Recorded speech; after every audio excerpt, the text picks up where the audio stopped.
This is 4 minutes for Detective Pikachu. Ready? Pokeball, go! As I've made pretty clear by this point, I'm a big fan of Nintendo. Despite that, I've never really gotten into Pokemon. I watched a little bit of the show, a couple movies, had a few cards, and played Go and Let's Go. But really, my main connection with Pokemon was just growing up at the same time that it came out, never really as a true fan. So going into Detective Pikachu, all I was hoping for was some good nostalgia, good humor, and a decent plot. The first trailer did basically nothing for me, but with the second one I was at least a little more excited and more okay with Ryan Reynolds as Pikachu. Did I enjoy the movie in the end? It's a pretty bland movie geared towards kids or really hardcore Pokemon fans.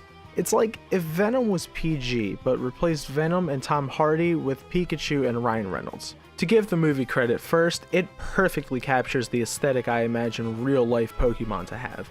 The goofy costumes and colors, the city with a blend of Japanese and Western influence, it all feels very true to the core concepts. I think Pikachu looked pretty good, and Ryan Reynolds completely carries the movie performance-wise.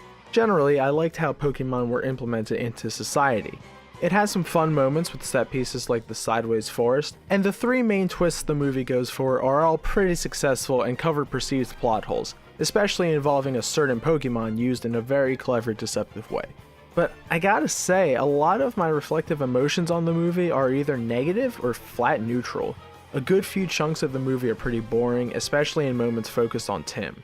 The movie frequently over-explained a lot of what was going on, which almost helped fit the vibe in feeling reminiscent of anime, but was also very clearly for the young kids watching it. There was pretty bad cinematography and editing, with a bunch of out-of-focus shots and bad ADR from both humans and Pokemon. No human actor really connected with me at all, with Tim being very bland and not great, and the girl reporter character being extremely useless both as entertainment and to the plot. While most of the character design was fine and the main character CG was pretty good, a lot of other Pokemon CG was pretty iffy in both design and blending it into the world. Finally, I think they really cheaped out on the number of Pokemon they chose to render and work with. A big part of what I expected out of the movie was to be excited by constantly spotting new Pokemon, but there's only a little over 50 that appear.